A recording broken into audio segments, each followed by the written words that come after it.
Hi, everyone, and welcome back to this course, Business 410 on Strategic Management. In this recording, I'm going to review Chapter 2 in your textbook, which is about industry structure.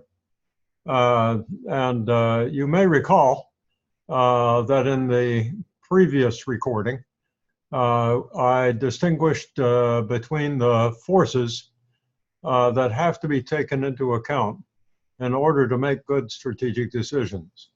The forces in the external environment, the economy, market, and industry structure on the one hand, and capabilities and resources within the firm on the other hand, that have to somehow be matched to the problems and opportunities in that external part of our business environment that we can't control, but that we have to plan for. And so Parnell, to his credit, gets right to work in this book and talks about approaches to assess the external business environment, particularly in Chapter 2, the industry structure. In subsequent chapters, we'll take a look at other dimensions of the external business environment, including the economy and markets and so forth. But in this chapter and this review, we'll be talking about the industry that your firm participates in. This should be a real helpful chapter to you. The reason is that you will get a lot of ideas, a lot of suggestions regarding how to do your own assessment when you're working on your case. That is, when you're assessing the company that you've chosen to study during this course. You should get a lot of helpful ideas from this chapter, and I hope from this review. So with that, let me see if I can get going. Remember, I'm an old man and I have difficulty with new technology, and they've just launched a new version of Zoom here, so I'm a little clumsy when it comes to doing this stuff. Again, I want to make it so you can see the whole slide. There we go. So here we go. We're going to be talking about the industry structure. John has entitled the chapter Industry Competition. That's fine with me. The main points that we'll be going over are to define exactly what the industry structure is, to take a look at the industry life cycle. And I might add that here in this video, I'm going to provide you with a little more information about the industry life cycle and how to assess its impact on your company than Professor Parnell has done in his textbook. So you might want to be sure to print the PowerPoint slides, especially for that portion on industry life cycle, and make a few notes as we go through it. Parnell runs through a series of bullet points, essentially, that Michael Porter put in his book that was published in 1980 and another in 1985 on the 5 forces that drive profit potential in an industry. And essentially, John has simply put those bullet points in the slides. But again, he's done you a service, because what you end up with is a checklist of things to go through as you analyze the industry or industries that your company does business in. So this will be a real basic, meaty, useful chapter for you to use in the industry analysis. And then finally, Parnell winds up with a few conclusions or comments about the limitations of Porter's model. So he starts out just by asking what is an industry, and acknowledges that it's a group of companies that do pretty much the same thing. And thereby they are competitors. And that within the same industry, there are usually capabilities that are required to win in competition. And if you recall our last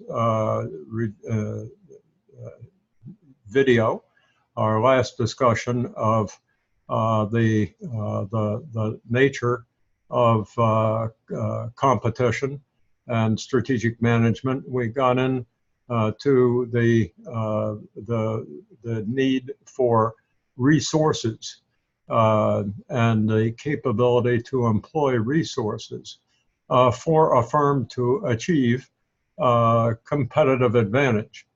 And though the particular skills and resources that are required to achieve competitive advantage are often called critical success factors.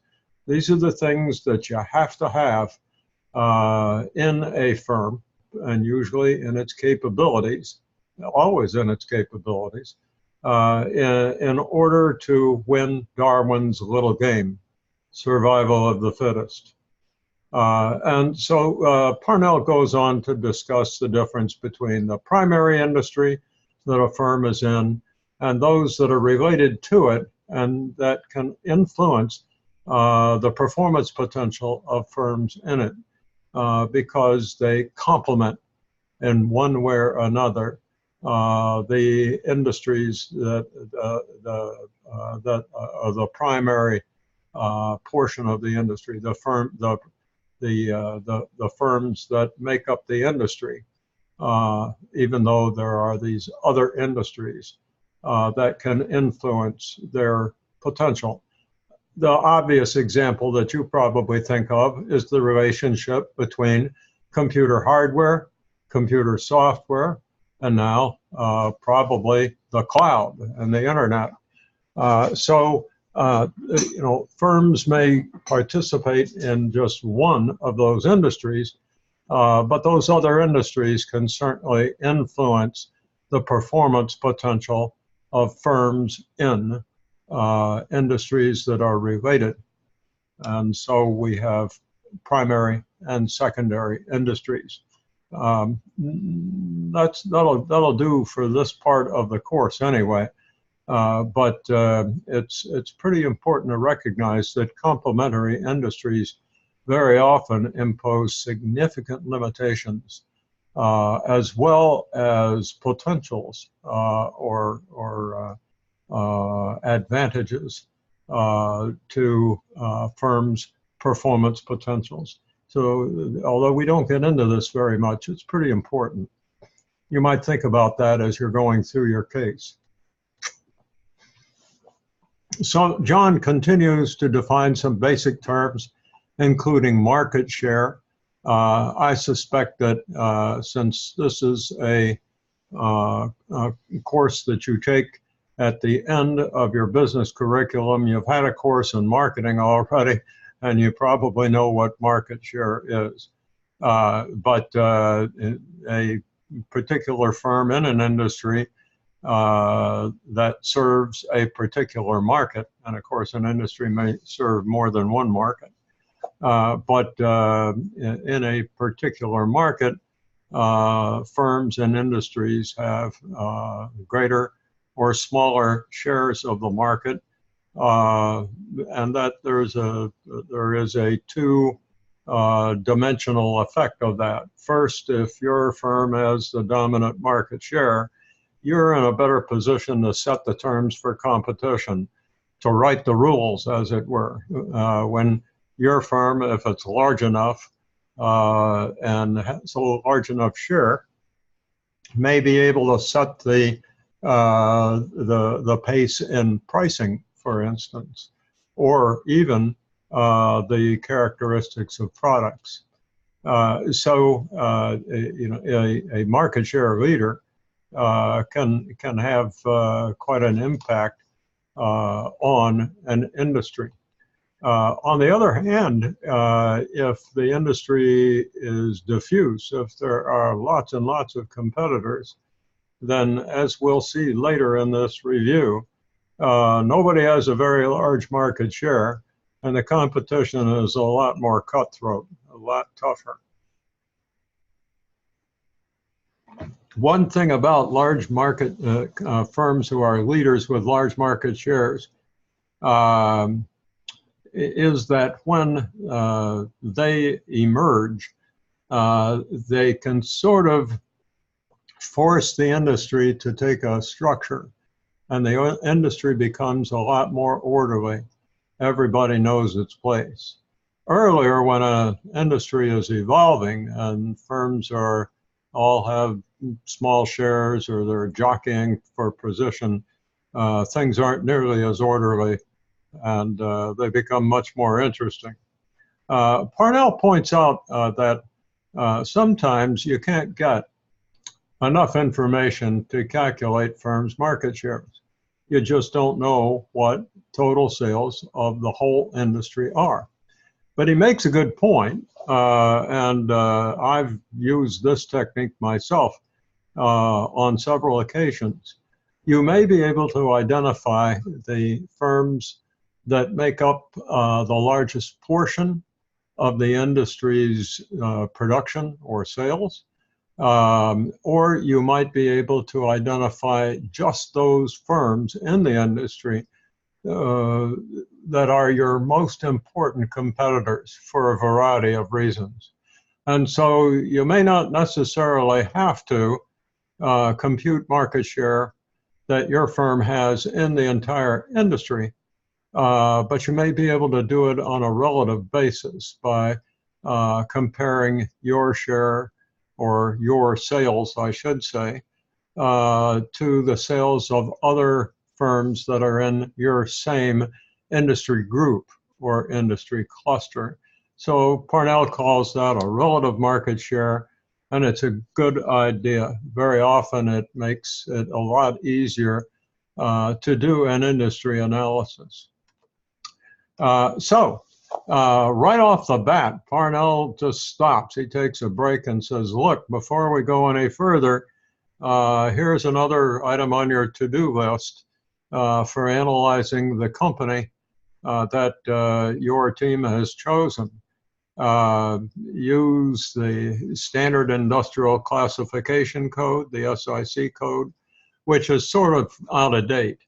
North American Industrial Classification System, I think that's what NAICS stands for, but it's the most recent system by which we classify industries. And you can get hold of it very easy. You just Google it and you'll find it. You'll be able to identify not just your firm, but both of these systems classify industries in groups. So they start with a large group, and then there are subgroups and subgroups and subgroups. So your industry is in there somewhere, and you can either take a look at just that subgroup, or it may be more convenient for you to look at the larger group that it's a part of, or it may be, if your corporation is very large and involved in a lot of different product lines, perhaps several markets, even more than one industry, that you may want to look at the subgroups within that industry but analyze that larger industry, the bigger group, rather than to analyze the small portions of that big that big group that your firm participates in. In any event, using the SIC and the we say NAICS, but NAICS classification systems will be helpful to you. And then Parnell asks you a good question. Where would your customers go if your firm didn't exist? That'll probably enable you to determine the group of competitors that your firm is in. Usually that's not necessary, but sometimes it can help. By way of example, if your company produces food and beverages, there are so many different categories of foods and beverages that you might want to take the time to just assess what this industry and what groups this industry is comprised of, and then take it from there. Parnell suggests drawing a diagram. That's fine to identify firms that are both inside the firm and those complementers that I was talking about a few minutes ago that are related. So we have software, hardware, internet, the cloud, and so forth. Your firm may be in one of those, but there are other industries that are related. And then Parnell says, if possible, get market shares. In this course, you won't be studying a company where it's not possible to get market shares. And so you want to be about the task of doing that. And again, it should be fairly easy to obtain information from the internet and from sources that I'll be giving you that will enable you to identify the size and several other characteristics of your company and to get started in calculating market shares. Okay, now we move on to a section that frankly Parnell doesn't really get into as much as he could. But it's about the industry life cycle and its stages. And Parnell identifies these 5 stages. He uses the word introduction. More common is the word embryonic, and then growth, shakeout, maturity, and decline. And it's important for you to identify what stage your industry is in, what stage of its life cycle your industry is in. But what you may find out is that when the corporation you're studying is in more than one industry group, not a segment, but group of companies that are approaching the mission from using different business models, that you've got really more than one industry. And so one industry group may be early in the life cycle when another is late. So I'd like to get into this business of life cycle with you just a little in more detail that your textbook does not get into. So here is a more conventional diagram of the industry life cycle. You can see it begins at the embryonic stage. If the embryonic stage takes hold, that is to say, if a company, which may be the only company in the industry, comes up with a new idea, a new product, a new service, a new way of delivering products or services, but it's a new industry now. That new idea may not succeed.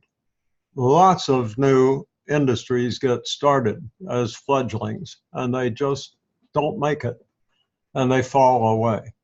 You don't hear much about them because they don't make it. Nevertheless, you do hear about the ones that do make it. The reason you hear about it is that other firms, I don't know whether this little pointer that I have here will enable you to see it on this recording, but I hope it does. Anyway, we move into the growth stage. And you recognize the growth stage because, among other things, other firms will get into the industry. They see the potential, and so they may alter the business model. They may attempt to serve a different segment of the market at the high end or the low end. They eventually there may become a time when some firms realize that in order to stay in the market, they have to serve the mass market, and that the market is divided between the buyers in the market who got started during the growth stage because they were interested, maybe they were adventuresome or experimental. But to take full advantage of your industry and your new product and so forth, that product has to be mass marketed. And sometimes, and a chasm arises between, or emerges between firms in the growth stage and those that make it to maturity. Others that don't figure out that a new business model is needed in order to get to the full-fledged potential of this industry. They fall away. They're weeded out, and a shakeout. This is called the shakeout stage. But it can happen for a lot of reasons. Technology, distribution. Technology usually emerges in the form of production. But these days it can also occur with the internet and the like. But there's a shakeout stage. So back here in embryonic, we've got one company, maybe two or even three that are trying to figure out how to make this product for real, what its ultimate form is going to be. Then it becomes a matter of growth where the product and its potential are attractive. More producers come in, more buyers in the market arrive. But some of those buyers, retailers or manufacturers, they don't see that in order to realize the full potential, you gotta do mass marketing, mass production for this thing to realize its full potential. And so for those and a variety of reasons, a shakeout occurs. And Darwin plays his little game again, and the firms that are not fit to survive don't, and they fall away. This could happen during a recession or a period of market weakness, or simply a significant change in technology. Ultimately, we have the mature stage.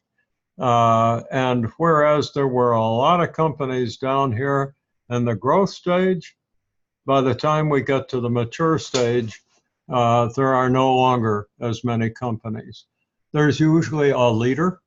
There may be a couple of leaders, but they set the pace, whether it's for the way the product is made or distributed, and probably its pricing. Other firms will then take up position behind that leader. In an orderly, mature industry, some firms will gravitate toward the high end, the very specialized products that don't lend themselves as well to mass production, but really focus in on specialization and serving customers specifically with specific variations of the product. Other firms may go for the very inexpensive product and meet a particular kind of customer's requirement when those customers just can't afford to pay more than the bare minimum. But the meaty, the central part of the industry and its production, of course, is met by the leader, and the firms that set up to follow the leader essentially by following, by doing as the leader does.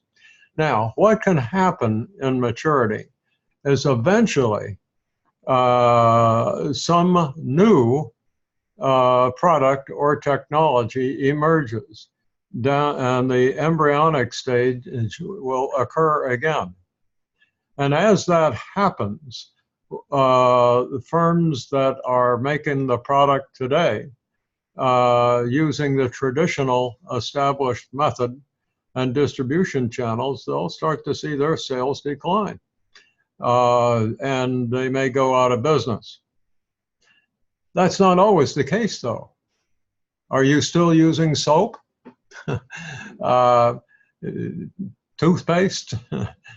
Deodorant, I hope. But you know, whether we're talking about clothing, personal hygiene, depending on how you look at it, medicine. But there are some products that pretty much stay the same. And I said products, but I should have said industries that produce those products. So once they reach maturity, they don't decline. On the other hand, many do. And sometimes you can get fooled. Today, we're looking at an auto industry where the time will come when the internal combustion engine just won't be with us anymore. There was a time when ships on the ocean were powered by sails. Then came the steam engine, and a lot fewer ships were powered by sails any longer. Airplanes initially were powered by propellers. Some still are, but as you know, most airplanes that take you and me where we want to go now are powered by jet engines. And so industries and industry groups form. Some industries don't decline.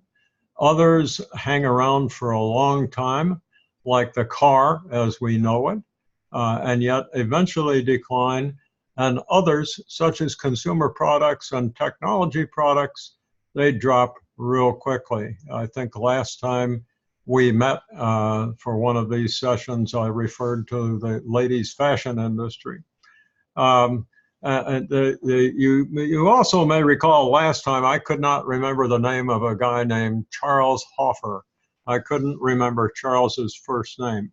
But Charles, back in 1975, wrote an influential article about and I think it was called Toward the Emergence of a Contingency Theory of Strategy, something like that.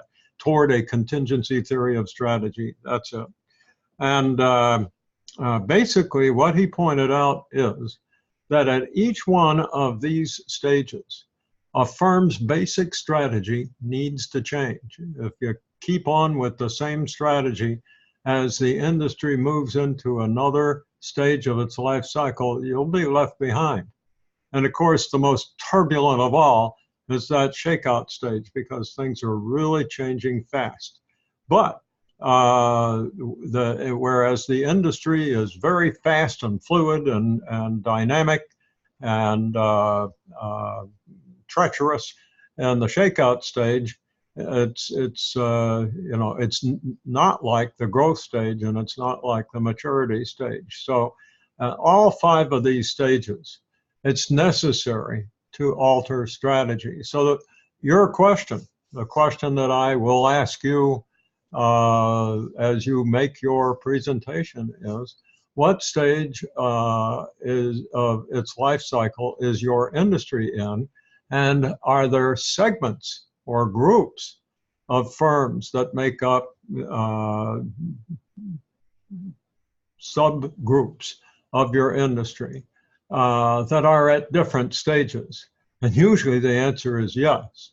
And depending upon what subgroup you're talking about, the appropriate strategy may be different. Parnell doesn't get into that. He should have. And here is something that I normally get into with graduate students, but I've inserted this just for your benefit, and that is to say that what often happens when industries reach or are reaching their stages of maturity is that new technology, new ways to perform the mission of an industry begin to be discovered. There's a guy named Foster who did some very formative writing about what takes place during when industries mature and new ways of satisfying the mission or performing the mission are discovered. And he took a look at golly, what do you call it? Discs, computer discs. They were great big circular discs before they got to be small. And I don't know if you've even seen any small computer discs that were used instead of flash drives and using the cloud today. But in any event, over time, the computer storage disk was quite large, and it had a certain capacity, and a lot of industries just gravitated to it. And they were in everything from the recording and entertainment industry to industrial concerns that had computers that were used and required storage and processing of stored data. But over time, these disks got smaller and denser, and this kept on happening until we had the CD. And so Foster sort of tracked this process through, and so later on did a guy, and I cannot think of his name, famous fella. I'm sorry, I can't remember it. But Foster and this fellow that followed him essentially developed theories of how small firms become involved in meeting the less sophisticated elements of the markets that the industry serves.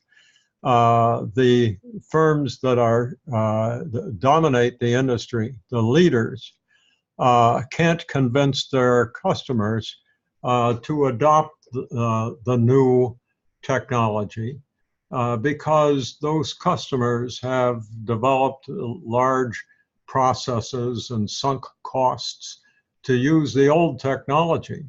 And lo and behold, Clayton Christensen, by the way, is the name of the guy I could not remember.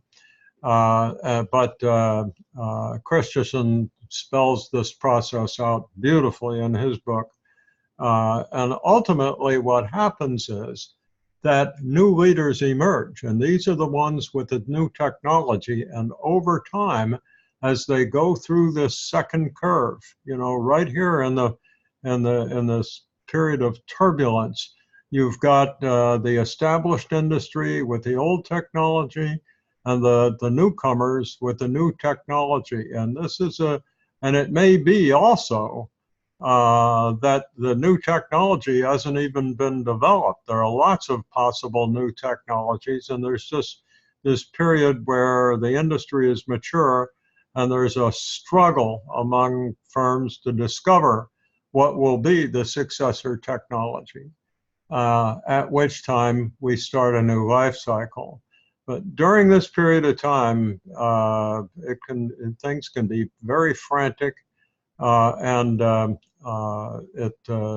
may be that when it's all over, it is likely that when all that process is over, we will start a new curve. It's called jumping, and if you do it intentionally, you jump curves. You jump from the existing, while you're still satisfying your existing customers, you're also out searching for customers that are willing to accept the new technology, the new business model. And then over time, that new industry takes form. And if you can do it strategically, that's called jumping curves. If you are left behind, you're probably called a dinosaur, and you just fall away, and the new industry takes shape. So, where this occurs, this period where the new industry is emerging and the old one is maturing, is called a period of punctuated equilibrium. And there's a lot of that going on right now. There are great changes occurring in technology, which are having tremendous impacts on industry. You see them in information technology. Everybody's familiar with what the effect of the smartphone has been. But this is occurring in biology. It's occurring in artificial intelligence. It's occurring in, as we've already observed, the automobile industry and the defense industry for sure. So if you just look around a little bit, you won't have a hard time discovering industries where firms are jumping curves.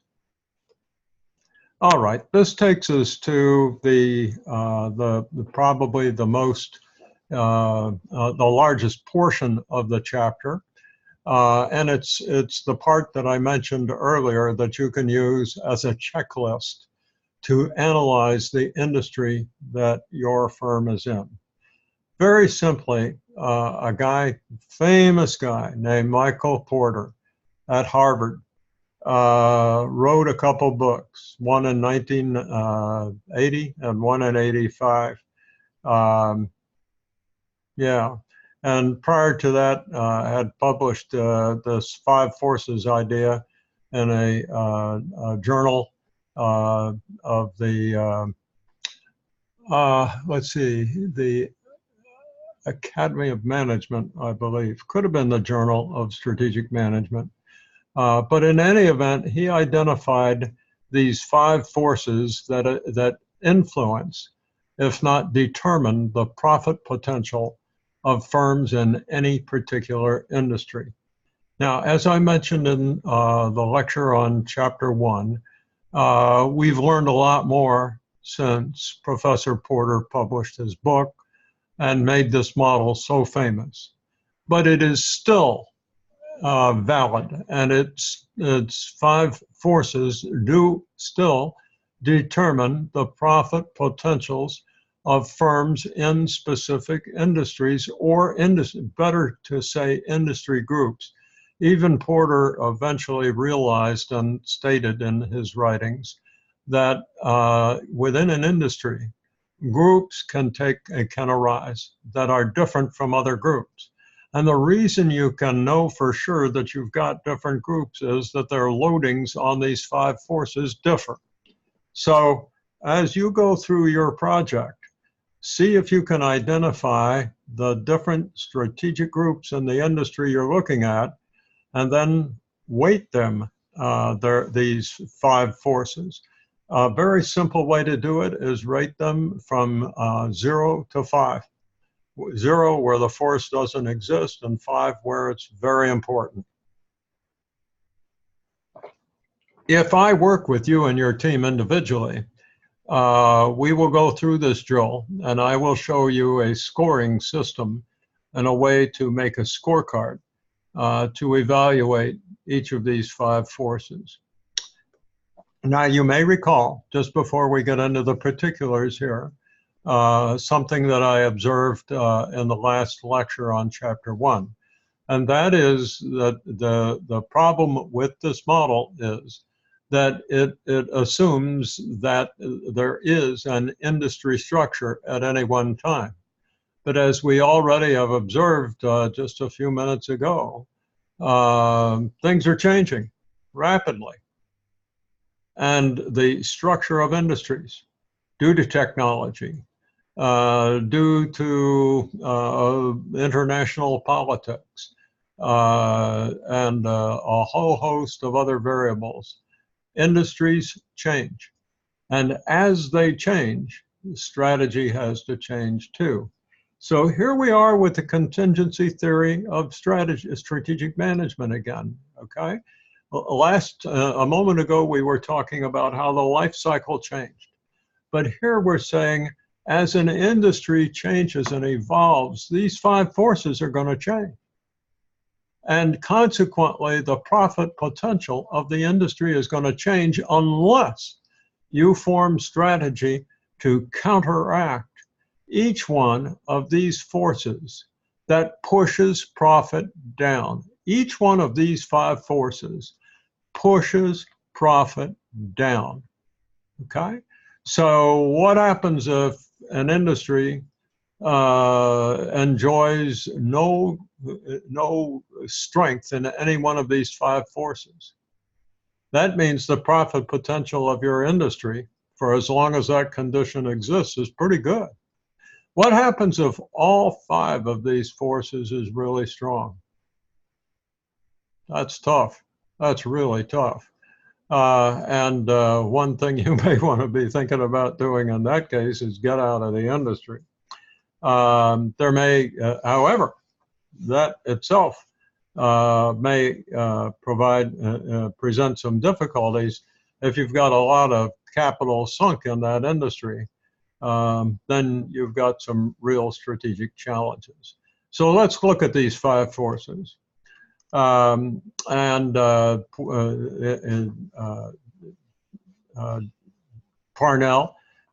Professor Parnell, describes these as forces determining an industry's profit potential, but he points out that they don't guarantee that the firm will be profitable or unprofitable. And that's because, having diagnosed these forces, we can then form strategy to exploit them, offset them, counteract them.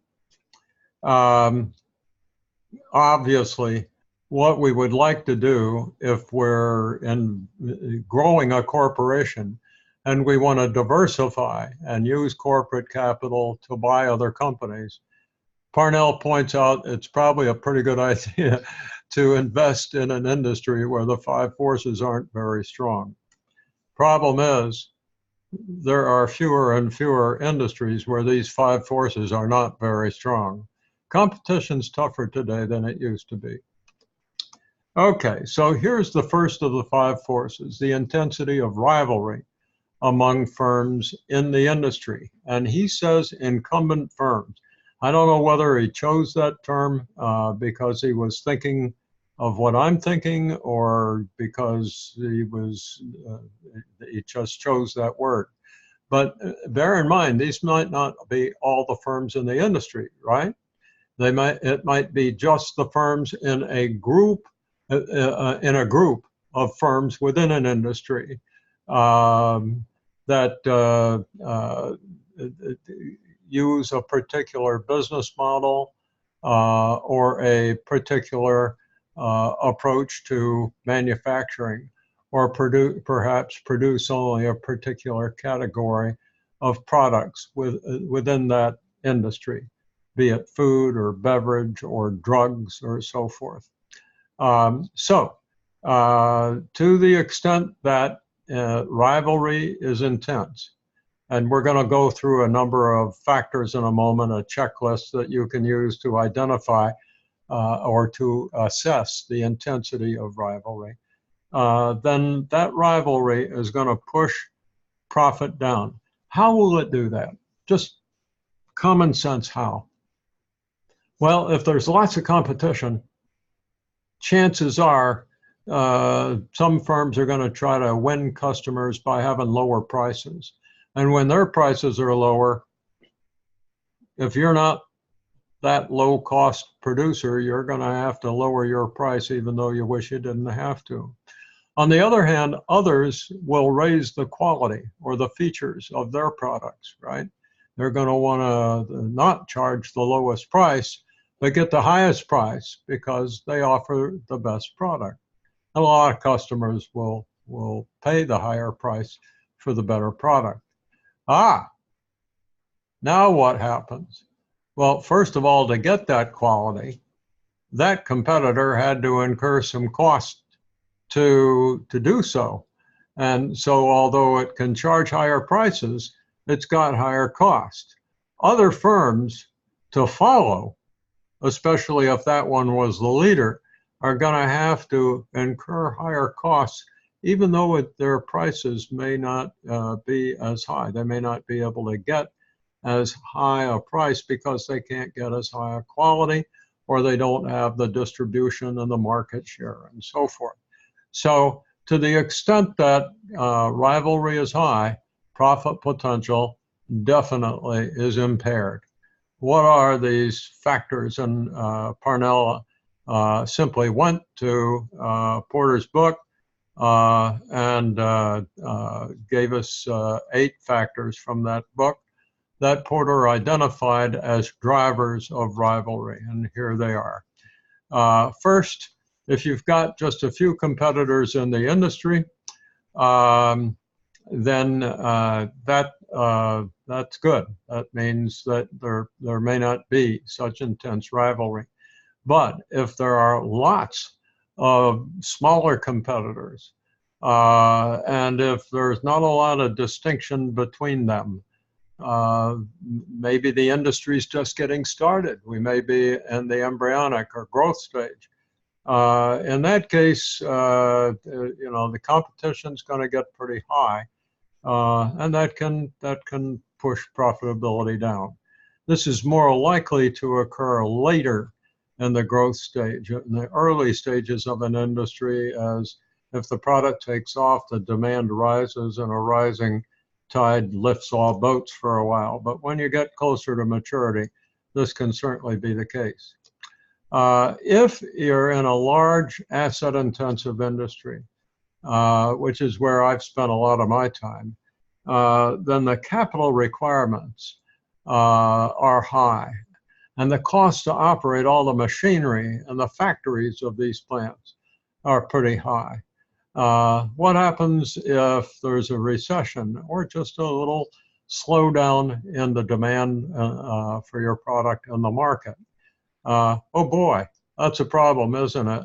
Because your fixed costs of those operations aren't going down, but your sales are going down, and the profit from those sales are going down.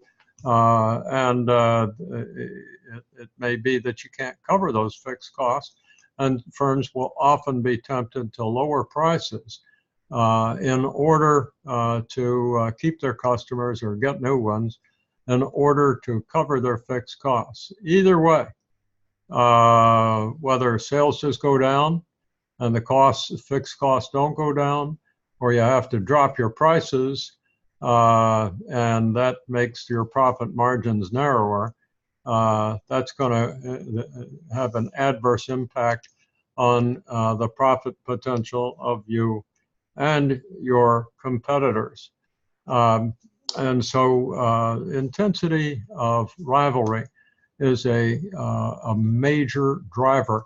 By the way, as I record this video, the United States and China are in a conflict, I guess you'd call it. A trade war is what the media call it. But basically, the result is that the demand for several products in the United States, as well as China, has declined. This includes in the US farm products, by way of example. Farmers' costs are pretty well fixed, and their variable costs aren't that high. Their selling prices will vary with weather and demand. But in this case, if China doesn't want to buy American farmers' crops, oh boy, you can imagine just what the impact on their profitability will be due to high fixed and storage costs. It's not just in farms. It can occur.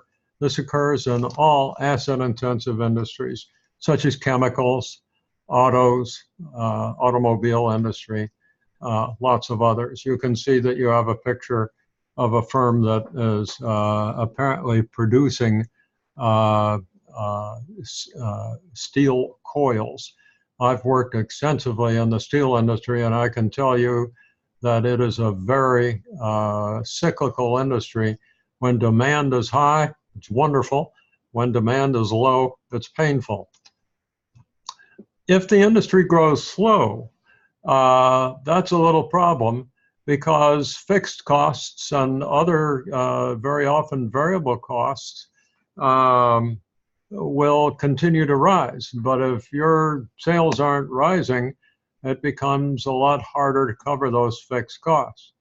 Also, in a slow growth industry, if one rival becomes aggressive, that's gonna make it tough for another rival, because in a slow growth industry, it could become, if it's a no growth industry, you've got a zero-sum game, don't you?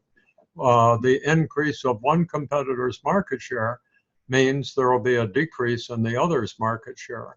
So when the sales of one goes up, its fixed costs are covered better, but by the same token and in the same amount, the loser's sales go down and its fixed costs are not covered, and it can sustain losses.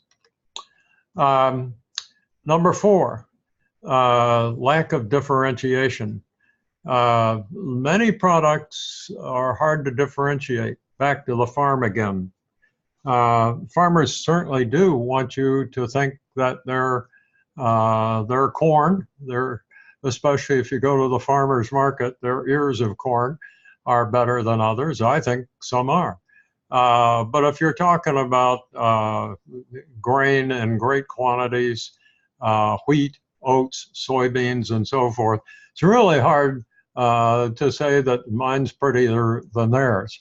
And the same is true in some categories of clothing and just a whole lot of consumer products. Supplies that are used in industrial concerns and day-to-day products that you use, whether it's soap or toothpaste or what have you.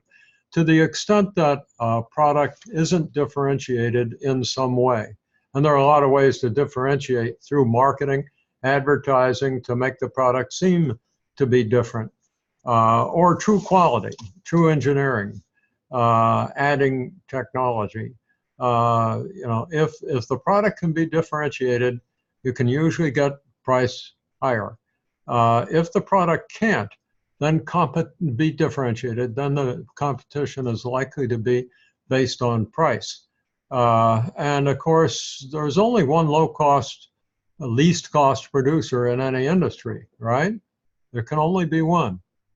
And so that low-cost leader in an industry can set its prices lower than the other competitors in the same industry or industry group and still sustain a profit margin. But everybody else is going to have higher costs. Can they raise their prices? Not much, if at all. So at some point, You know, strategy of the firms in a commodity industry is what's called price limited. Okay, there will come a point where a company has to drop out because a company's technology or simply its endowment with raw materials has enabled it to compete at a low cost so that it can also offer low prices. Now, an alternative is on the buyer's side. Does the buyer have the ability to switch, to move from one product to another without incurring costs? In industrial products and medical equipment, very often, and other categories, other industries' products, when medical equipment or industrial machinery is installed, operators have to be trained how to use that machinery. A particular kind of raw material may be needed. Mechanics have to be trained to maintain that equipment. And a whole lot of commitment is made by the buyer. In this case, the cost of switching from one product to another are very high. That's favorable to the supplier, right? On the other hand, you have gone into a Home Depot to buy something for your house. And if you don't like the price before you buy, you say, what? I think I'll go to Lowe's. Or I think I'll go to Walmart and see if their price is lower. And if you don't have anything to lose except time and maybe a little gas money to go shopping, you will. Your switching costs are low. And that happens in industry as well as consumer markets, more in consumer markets than industrial markets. But lots of maintenance products and industrial concerns are just that. You can get them from many sources. And so switching costs are low. And when switching costs are low, then the supplier is left to compete on price. So there we go, differentiation and switching costs. This takes us to the way in which additional capacity is obtained in an industry. So you got a picture there of a hotel. The first day that a new hotel arrives on the scene, it's got a bunch of empty rooms and probably not much revenue if nobody's heard of it yet. And so for a while, you're going to be able to get a room at that hotel at a pretty good price. Eventually, people will find out about that hotel, and in a busy market, the prices will go up pretty quickly. But it may be that to produce a new chemical or a new type of machine, a new kind of farm machinery that John Deere makes, for instance. It takes a long time and a lot of capital to construct that factory, maybe even hundreds of millions of dollars, okay? If that's the case, when you first have that capacity, a couple of things happen. First of all, competing firms know there's no need for them to add any more capacity. This industry just got a lot of capacity. And the supply-demand balance, right, that's going to affect pricing in the industry just changed a whole lot. Used to be balanced, and suddenly, boom, here's supply, here's demand. Now, the reason the supply was added was because either there's something new here that the supplier thinks will create additional demand, or the supplier knows that the market's growing and it won't be long before that capacity is used. But during the interim, if capacity is added in a big chunk, that can produce temporary overcapacity and price cutting. And of course, the prices aren't cut just by the company that adds the capacity, but all of its rivals as well. So the whole industry becomes more rivalrous. Okay, if you got lots of competitors in an industry, and if maybe they all go at and they're all about the same size, we may be early in the industry's life cycle. They may have different business models, but they have different strategies. And so, as Parnell phrases it here, the rules of combat in the industry haven't settled yet. Then the industry can be chaotic and very rivalrous, and it'll be difficult to generate good prices. Another item, and Porter made a lot of this in his book back when he wrote the book, because the U.S. economy was growing and taking shape. Lots of new companies were coming into industries. Industries were forming. And so if a firm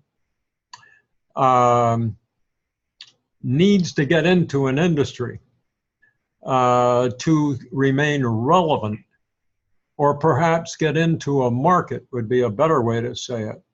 A good example that Parnell didn't put this in his book, but I just put it here.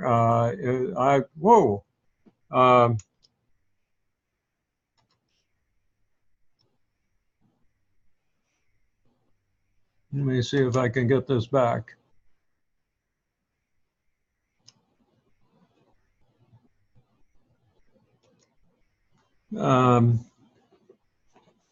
I'm going to have to. There we go. In the auto industry, especially when Porter was writing this book, the U.S. auto firms were moving into other countries. And so the companies that made parts for these cars had to do so as well. Even if there might be firms in those countries that could tool up or modify what they were doing to supply those same parts. But if a firm that had supplied Ford with all of its clutches and clutch plates, or if a firm that supplies General Motors with all of its electronics and so forth, wants to keep that customer, then when General Motors builds a new plant in China, the supplier damn well better build a new plant in China too, even if the supplier would just as soon not incur the cost to do so. So when there's a high stake involved, when there's a high consequence of making a strategic move, not only is the existing supplier motivated, even though it doesn't necessarily want to follow its customer, but other firms in that country or in the market segment that your customer is going into, or the geographic area that it's going into. If there are other firms there that can supply that customer, then they're going to compete to do so, and that's going to increase the intensity of rivalry. Okay, and finally, exit barriers. Sometimes it's just difficult to get out of an industry. An example is the airline industry, although firms certainly did at one time leave the industry very rapidly when things got so difficult. But airlines make commitments to own segments of airports and terminals and landing rights and so forth. And it's not just a question of starting to fly airplanes out of airports and then one day stopping. So the cost of getting out of a market can be very high. Other industries are even more costly that way because of the cost of building factories and training lots of people to do the work in that factory. You can't just close something like that down overnight. And so even though business may turn down and sales may go down, it actually may be more costly to leave the industry and shut down than to stay in and operate at a relatively small loss. And many firms, especially during recessions, do exactly that. They continue to operate even though they lose money. Needless to say, that is not a joyous occasion. Okay, the second of the 5 forces, and by the way, when we get to the last 2 of the 5 forces, we won't need to explain them in nearly as much detail. So if you're looking at your clock, yeah, this has taken a long time, and it's gonna, but it's not gonna take as long as you're probably thinking. Okay, the threat of entry by new rivals is the second of the 5 forces. Look, we're talking about supply demand here, right? If the demand for a product or a service is at this level and it's met by the existing suppliers, and suddenly, bloop, a new supplier comes into the equation. Now you've got this, don't you? You've got an imbalance of supply and demand. If there is a threat, that doesn't have to happen. When that happens, then we're back at rivalry. But before it happens, there's this threat. You can often see it coming. Oh boy, that causes lots of firms in the industry to take particular steps in order to, among other things, keep the new rival out. They may do that by developing vertical integration, where they supply their own raw materials or distribute their own products. They may tie up suppliers because that way the new rival won't be able to obtain adequate sources of supply.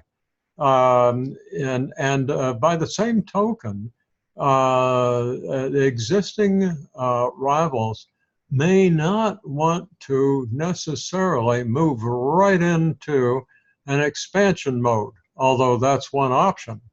Another option would be, instead of expanding what you're already doing, to start thinking about jumping curves, to talk about coming up with the new version, with the new generation of this product, and then let the competition come in.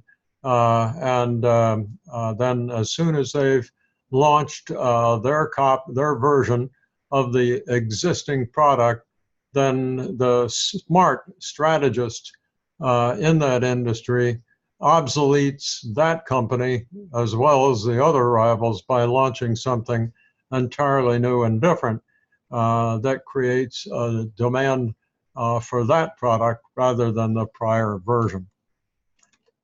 Okay, so here we have factors that can increase the threat of new entry. First of all, scale economy. This is a good one. If by producing lots of a product, again, manufacturing comes to mind, the cost per unit goes down because fixed costs don't go down. You just incur the variable cost of material and labor to produce the product. But if you produce a greater quantity with the same assets, chances are your profit margins will go up. You benefit from scale economies. On the other hand, many industries, including service industries, do not benefit from scale economies. If scale economies are not available, then that encourages new entrants to come into the industry.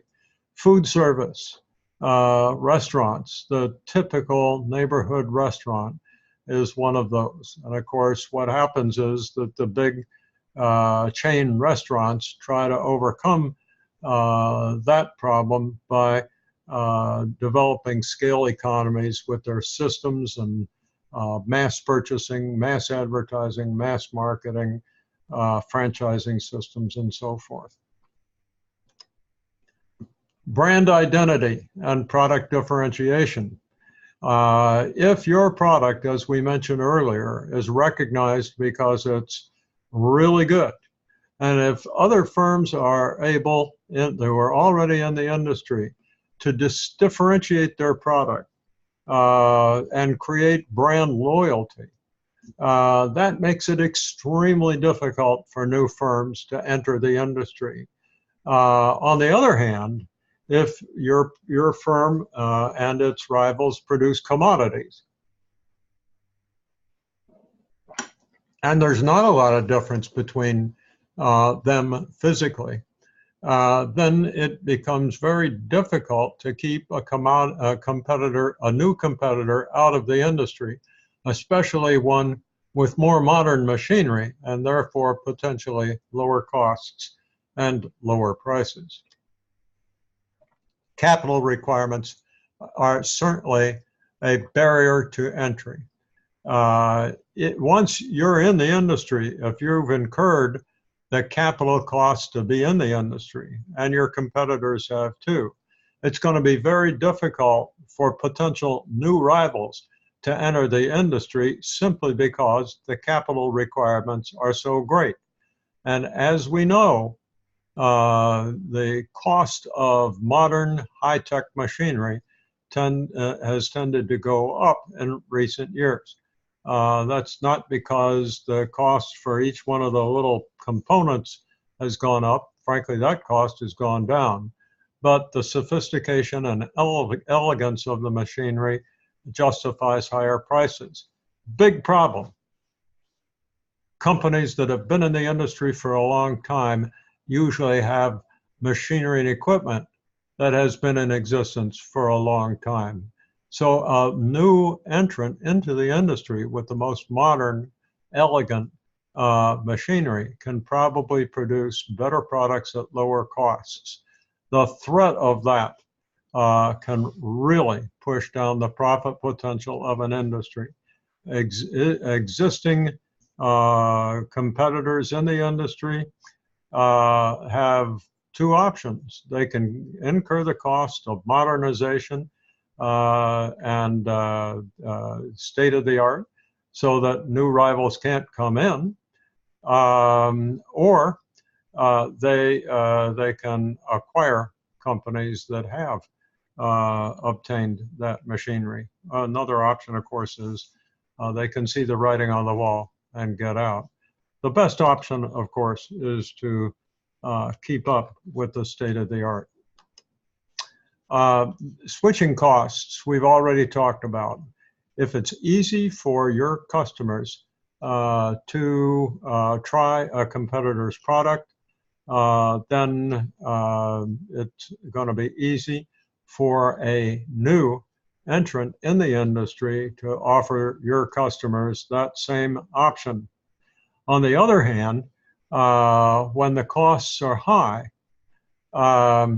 and we've talked about reasons for that, it could in the sunk costs that are involved in industry and high technology, when incurring the cost and making the commitment to use a particular product or technology is going to take quite a while to get a return on that investment, then it's very difficult for your customer just to go off and try some other company's products. It can happen, but it's far less likely.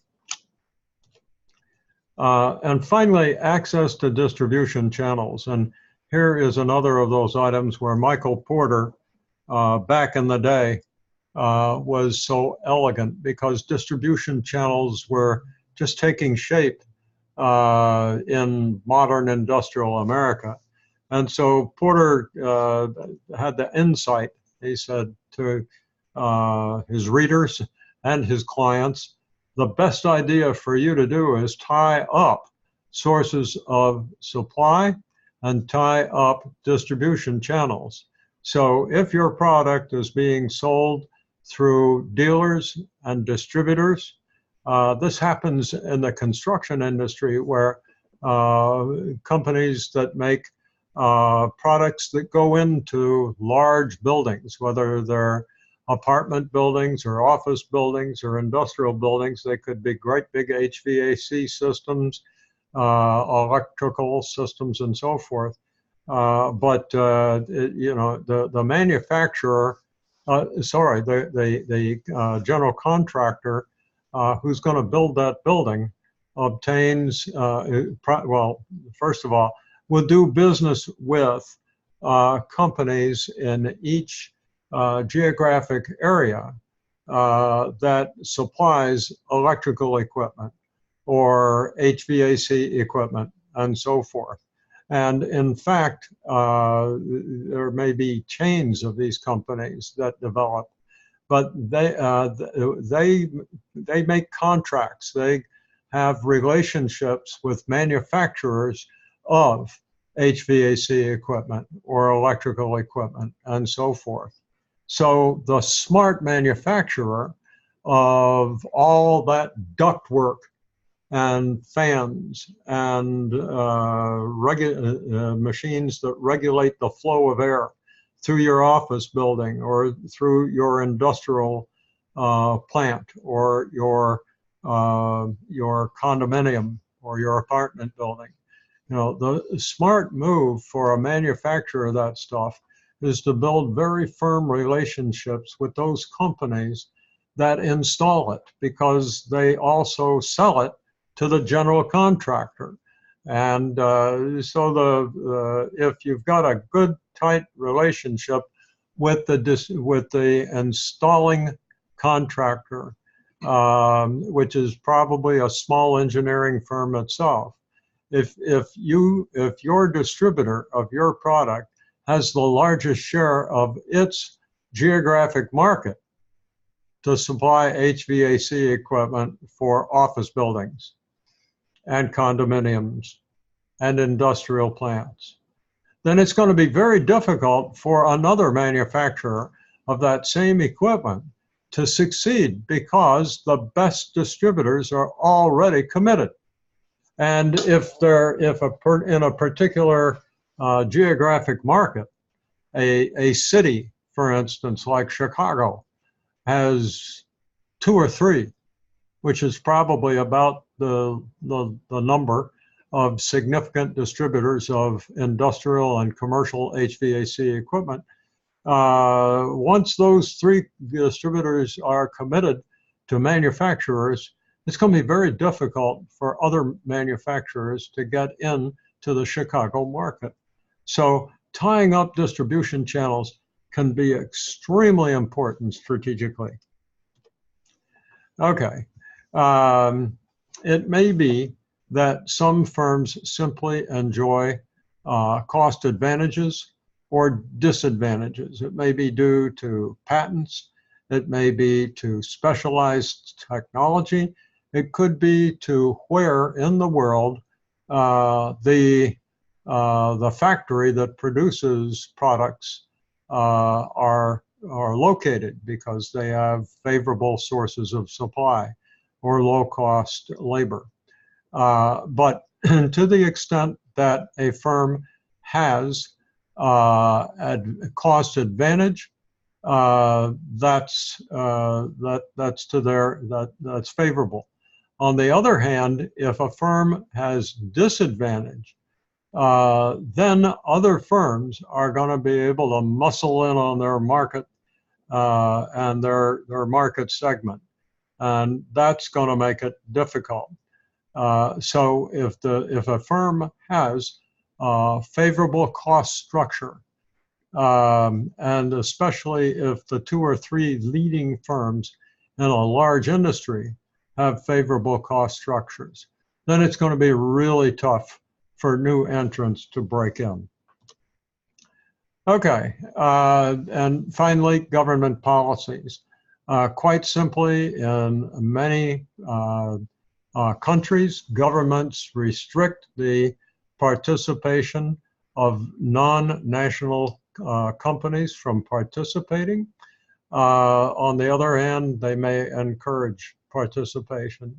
But governments often control entries into an industry. They can do this just by edict. They can do it with difficult licensing requirements and so forth. Another good example that Parnell mentions is healthcare and insurance and banks. These are industries that you can't get into right away. You've got to have the government's permission, and that limits entry by new rivals. So here's the force: substitutes, the threat of substitutes. And it's extremely important to make note of this first bullet. Substitute products come from outside the industry, not competitors inside your industry. You know, what's a substitute for Coca-Cola? Is it Pepsi-Cola? No, it's not.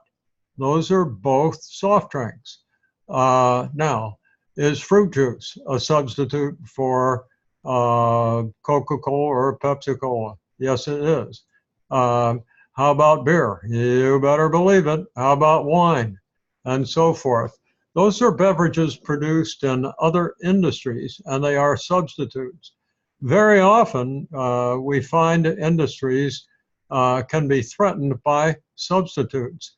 In China, where I have traveled, I am just amazed by the number of high-speed rail, the amount of high-speed rail service, the number of high-speed railroad trains. Over half of all the high-speed rail service, rail trains, rail miles in the world are in China.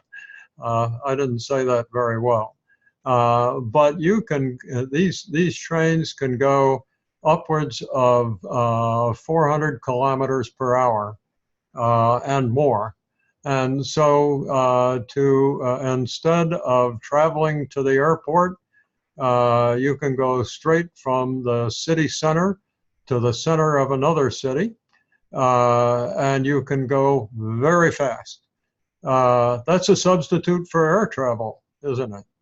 Of course, in this country, we have a very large interstate highway system. So in some respects, auto travel between cities is a substitute for air travel or railroad travel. If we're talking about freight, yeah, we have this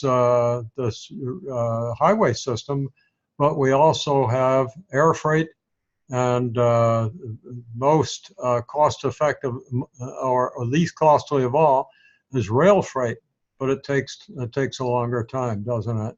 So there are trade-offs. Anyway, substitutes come from alternative industries, and Parnell really makes the key point here, and that is, to the extent that a rival can accomplish the function for your customer that you can, but with a different product or a different business model.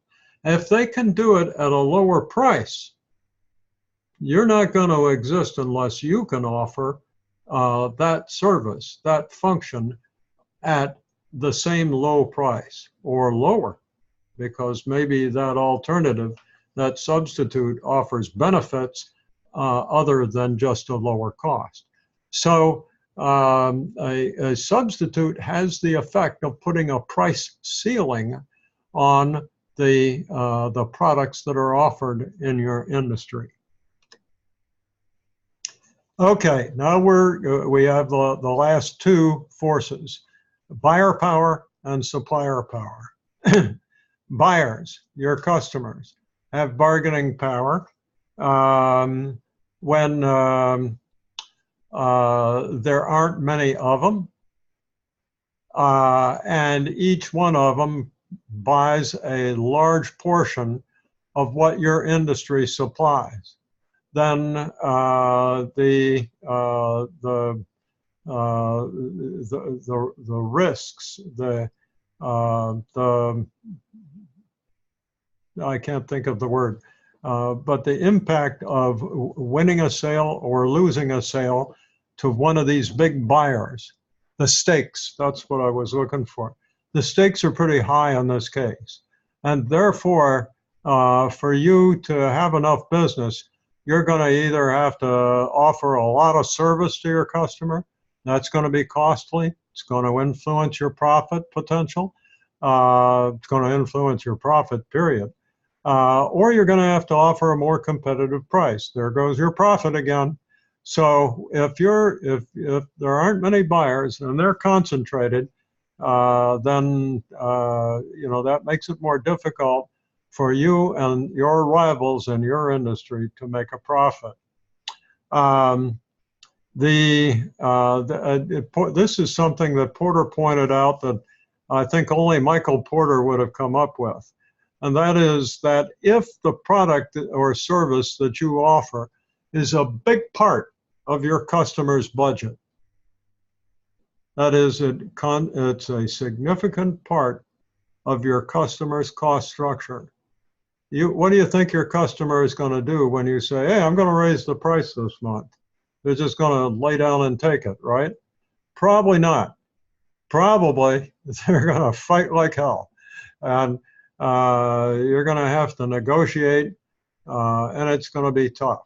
To the extent that that your buyer has a big stake in the purchasing transaction, it can be that there will be rivalry. It'll be tougher.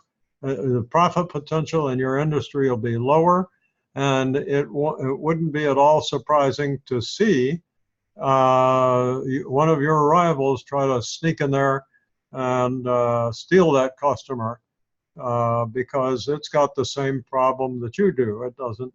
There aren't very many customers. They all make large purchases, and so if they can steal your business, they win a lot, you lose a lot. Clearly, if your products are the standard product, if they're commodity, if you can't differentiate them either through the way they're made, or the way they look, or the way you provide service, which could be warranties, or it simply could be that you provide service to the customer after they get the product. That happens in agricultural equipment a lot. But if you can't somehow differentiate your product, then your buyer has a lot of bargaining power and your price is going to be lower. Okay, so pardon me. So here I'll run through some other of the factors. I thought that was it. I forgot that Parnell provided a longer list on these forces as well.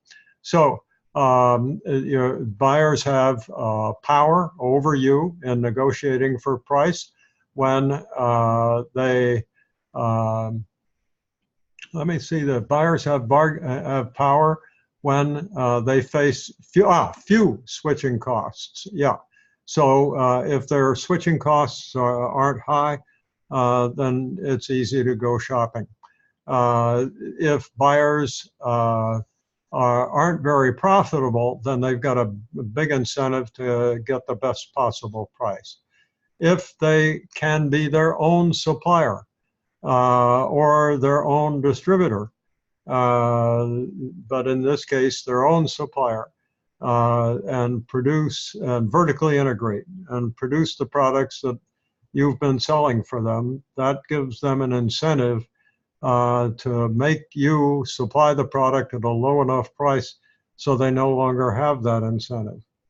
Now, it's also possible that the product that your industry offers, it doesn't make that much difference to the industry that you're selling into, where your customer is located. For instance, if you're making clothing, there are lots of ways to make that clothing look nice.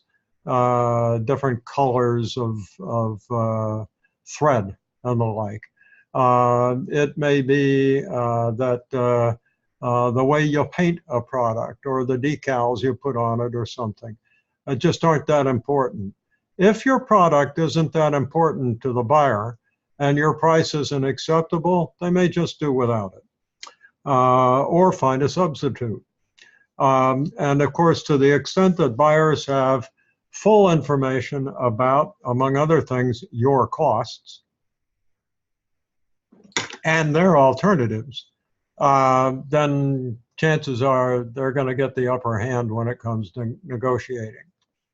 This takes us to the fifth and final force, and that is supplier power.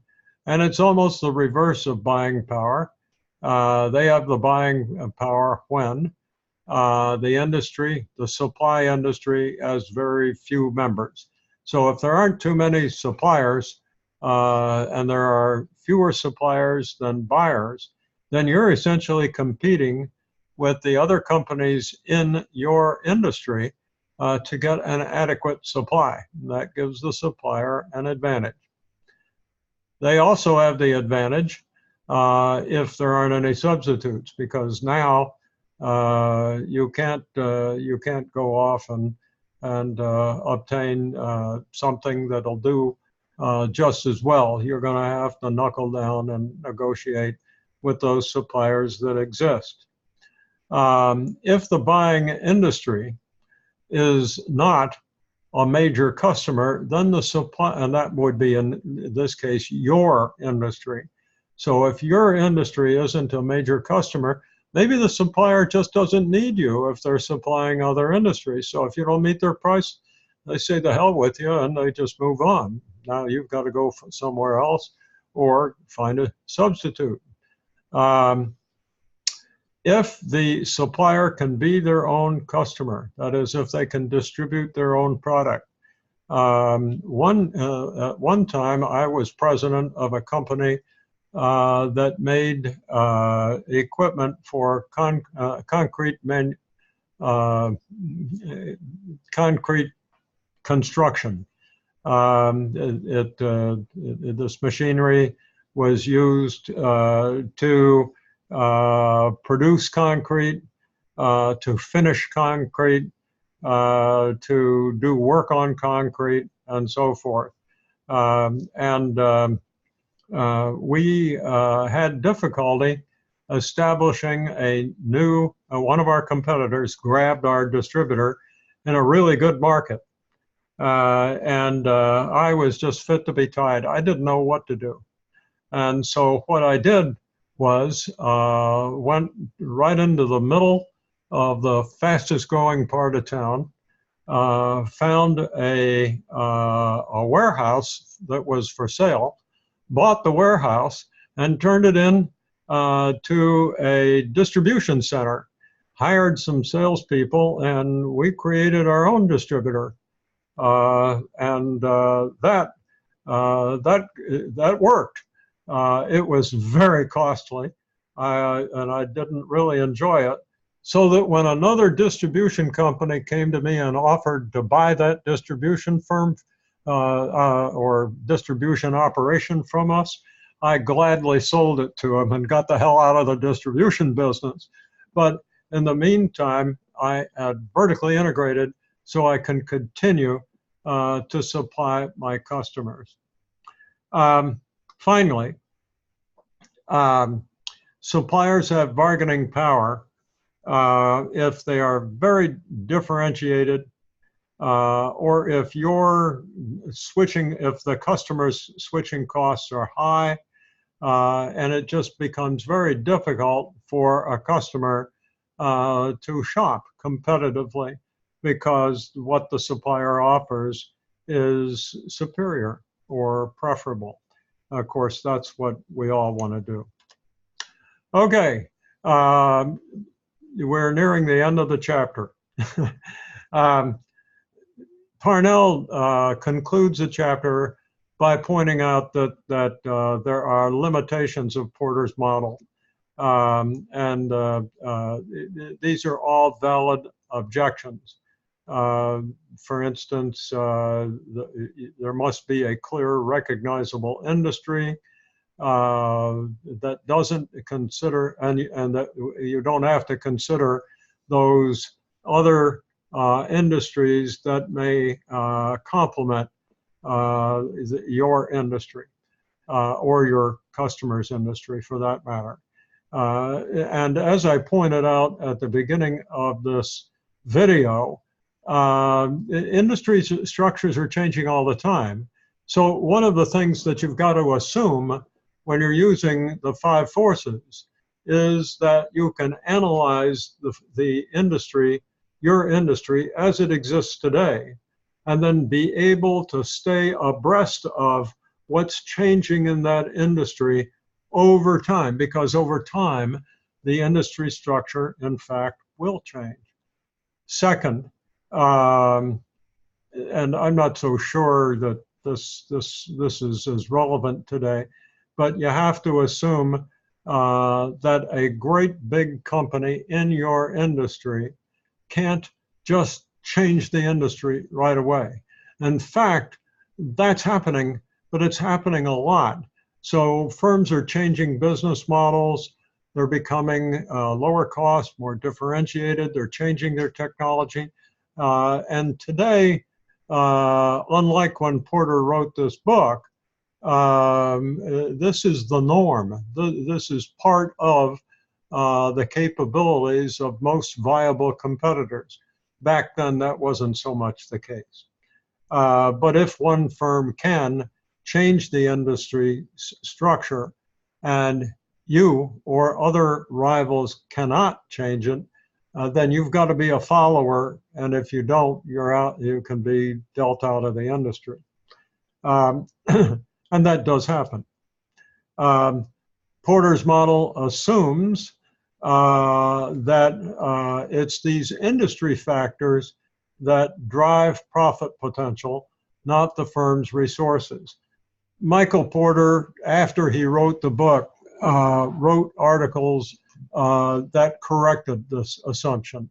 He today would tell you that he does not make that assumption and changed it pretty early on. So Porter recognizes very quickly that resources are an important driver of profit potential and competitive advantage. On the other hand, he points out that firms' resources are not strategy, and that a firm's ability to acquire and use resources in their particular industries most advantageously is what strategy is all about. I don't think that today Porter's model assumes that only industry factors drive profit potential.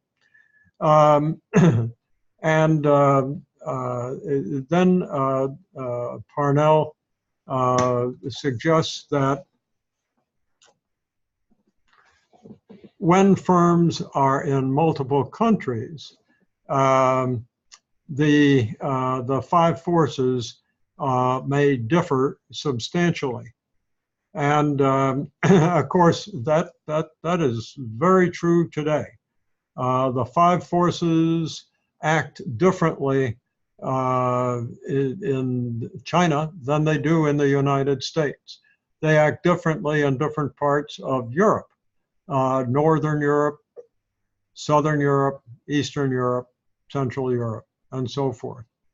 And in fact, as we move through different groups of companies, different segments of industries, and only we don't like to use the word segment when we talk about industries, but industries have different groups. Some pharmacology industries, for instance, produce drugs that are called generics, right? They're not really in the research and development business. They're in the low-cost production business. Now, some of them also do research and development. Other companies are just in business to develop new kinds of drugs that are based upon the organic molecules rather than the more traditional chemical composition of drugs.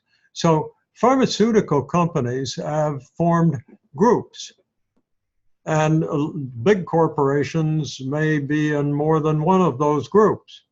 So, and these groups, as I pointed out earlier in this video, can be distinguished because, among other things, the 5 forces differ between each one of those groups.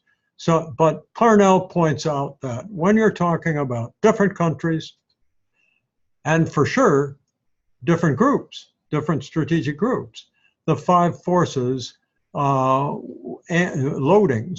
and their strengths will differ. Okay, so here we are at the end of this video, and John Parnell's little to-do list. And in this case, it's real obvious. He suggests, and I suggest, that you apply the 5 forces model to the firm, to the industries in which the firm you're studying participates. And as I mentioned earlier, I'll help you with this, but you should get started. And you should make a checklist, essentially, 1, 2, 3, 4, 5, of each one of the industries or industry groups that your company participates in. And rate those forces for your industry. 5, 4, 3, 2, 1. 5 is the highest. 0, I suppose you could have a 0, would be the lowest. And then add them up. And where the score is the highest, the profit potential for your industry is the lowest. I guess I can turn that off. So you can make this scorecard as right away. Rate the industry and industry groups. Rate each for each one of the 5 forces. Total up for each industry. Your score, and draw some conclusions about the profit potential of each one of the firms, of the industries that your firm participates in, bearing in mind that those weightings may differ depending upon the country or the strategic group that your company does business in. So here we are again at the end of a long video. I hope it's been helpful to you.